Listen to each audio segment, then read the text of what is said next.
The Best Eid Ever by Esma Mubinuddin, illustrated by Laura Jacobson.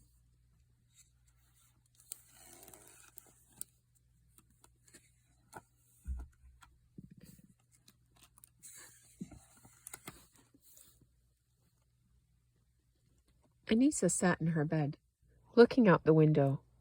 Her parents were away at the Hajj pilgrimage, and she missed them. Saudi Arabia was so far away from her home in America. She thought about last year's Eid holiday, when she had worn her new shalwar kameez, with flowery orange henna designs on her hands. Daddy had said she looked just like a princess. Her mommy had let her eat candy before breakfast. They all went to eat prayers and then visited friends all day. But today the house was quiet. Just then, Anisa's grandmother bustled into the room.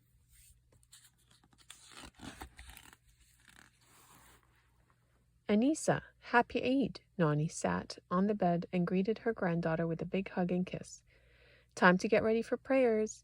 Anisa returned the hug and then slumped back on the bed. Why the sad face, my dear? Nani gently brushed the hair out of Anisa's eyes. Do you miss Mommy and Daddy? Anisa nodded. She felt like she might cry. I know it's hard without your parents here, Nani said, but please don't be sad today of all days. We'll have fun together, just you and me, okay? Anisa tried to smile. She didn't want her grandmother to feel bad. Okay, she said as Nani stood up and walked over to the closet. Now I have a surprise for you. Nani lifted up a blanket on the closet shelf and pulled out a gift wrap box that had been hidden underneath it. Anisa pulled the ribbon off the box and opened it. Her eyes lit up as she saw the beautiful Eid clothes from Pakistan. Pulling out the kurta on top, she ran her fingers over the soft, shimmering fabric and its gold embroidery and shiny sequins. Purple and gold bangles clinked together as Nani unwrapped them. Handmade Pakistani shoes, tucked in tissue paper, still lay in the box. Nani, I love my new Eid clothes. How did you know purple was my favorite color? Thank you. Anisa hugged her grandmother. I can't wait to get dressed. There's still more, Nani said, smiling, as she pulled a bright red shalwar kameez and a silky yellow garara out of the box. Each outfit had matching bangles and shoes. There are 3 sets of clothes, one for each of the 3 days of Eid. Now, which one do you want to wear to prayers this morning? The purple one. Nani smiled. It will look beautiful on you. I'll iron it while you're getting ready. But first, I have to stir the lamb korma. Lamb korma! Anisa jumped out of bed and ran to the kitchen. The aroma of her favorite dinner cooking on the stove made her mouth water. Please, can I taste some? Nani scooped out a spoonful of bubbling lamb curry, blew on it, made sure it wasn't too hot, and then gave Anisa a taste. Anisa savored the salty, spicy curry in her mouth. Yum, it's good. I'm glad you like it. Now let's hurry and get ready so we're not late for prayers. At the prayer hall, the Imam gave a sermon about the Hajj pilgrimage. Anisa had a hard time paying attention because she kept thinking about her parents and wishing they were with her. After the sermon ended, the women and children in the women's section of the prayer hall folded their prayer rugs and greeted each other. Anisa hugged so many people. The donuts on the back tables were quickly finished.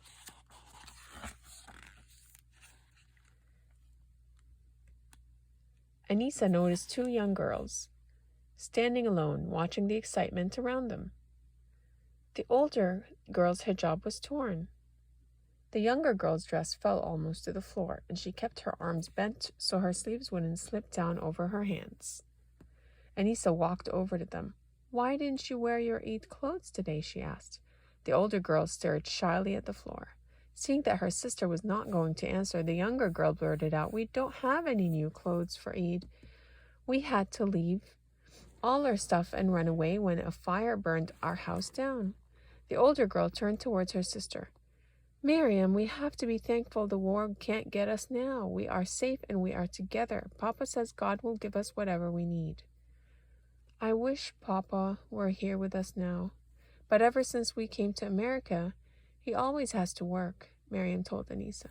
He even had to work on Eid. But later he's going to bring Zainab and me candy, and we're going to the mosque together for the afternoon prayers.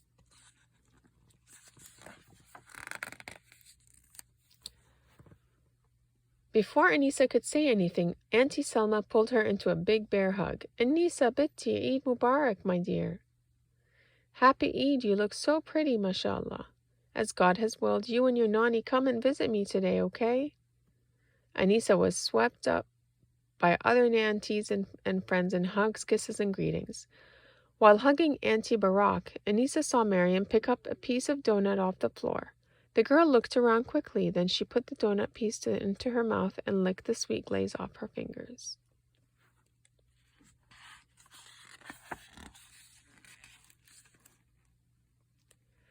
As people were leaving the prayer hall, Anisa kept looking back at the girls. Finally, she let go of Nani's hand and went back over to them. She didn't know what to say, but she couldn't leave without talking to them again. Hesitantly, she asked them, maybe we could play together sometime. Instantly, Miriam's face lit up. Sure, she said, flashing a bright smile.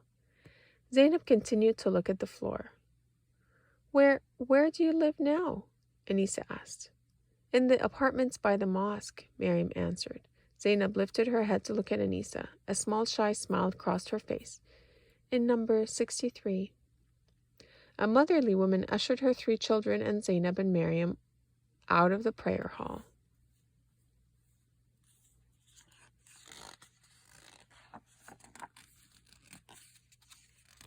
At home that afternoon, while Nani was heating up the food for dinner, Anisa told her about the girls she had met.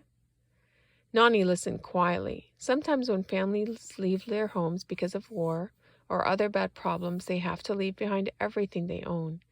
Nani told her, many families have come to America as refugees, looking for a safe, good place for their children to live and grow up. Does God help these families?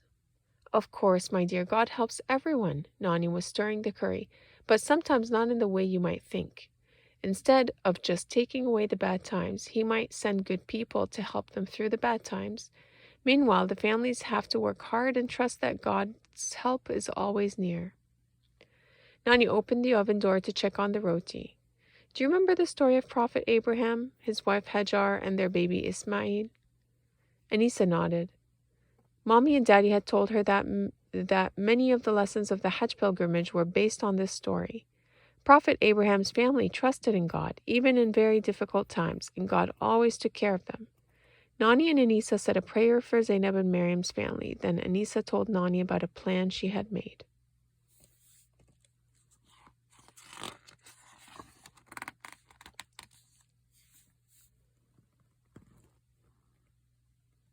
After that afternoon, as shadows lengthened across the city, Muslim families were leaving the mosque after praying the Asr prayer.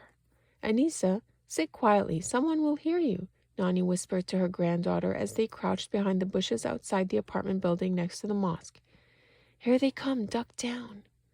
Through the leaves, they saw the 2 girls and a man stop in front of the decorated baskets neatly arranged on the cracked stoop in front of their door. What's this? In surprise, the man read the attached card. Happy Eid to Miriam, Zainab, and their papa. Anisa felt as if she might burst with excitement. Would they like the presents? Zainab and Miriam opened the baskets. Wow, beautiful clothes. Look at the sparkles on this yellow shirt.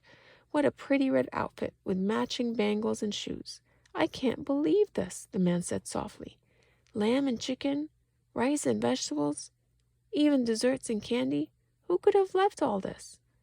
Papa, help us carry the baskets inside. Miriam was trying to drag the basket across the sidewalk. Put them down, girls, their father commanded. We don't take charity. Their father paused. Then Miriam asked softly, but can I keep the yellow clothes? I love yellow. And what about these sparkly bangles? No, my dears, their father spoke again. You know that a Muslim does not beg from others. But Papa, we didn't ask for them, Zainab pointed out. Papa didn't budge. I will provide for my family. There are other people who need this food and these clothes more than we do. Now let's go.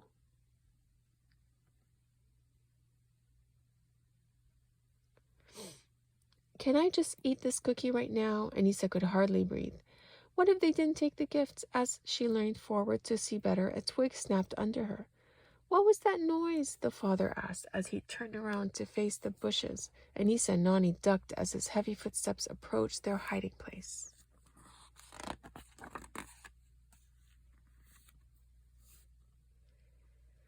Through the leaves, Anissa could see the man's stern features and firmly set chin coming towards them.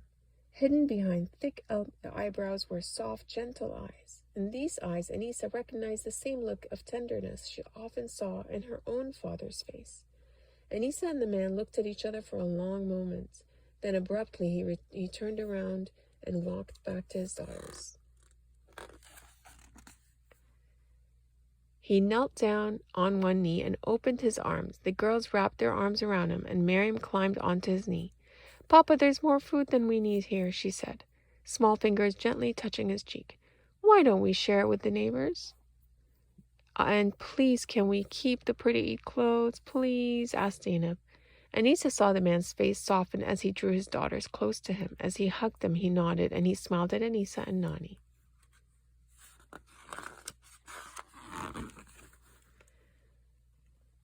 After Anissa and Nani returned home, Nani picked up the telephone and dialed. Hello, I'd like to order a medium vegetable pizza for delivery, she said. After she hung up, she shook her head. Eating pizza on Eid, my child, I have never had an Eid like this one. Me neither, Anissa said. I can't wait to tell Mommy and Daddy about it. Later in the evening, as Anissa and Nani snuggled up on the couch and ate pizza, they both agreed this had been the best Eid ever. The end.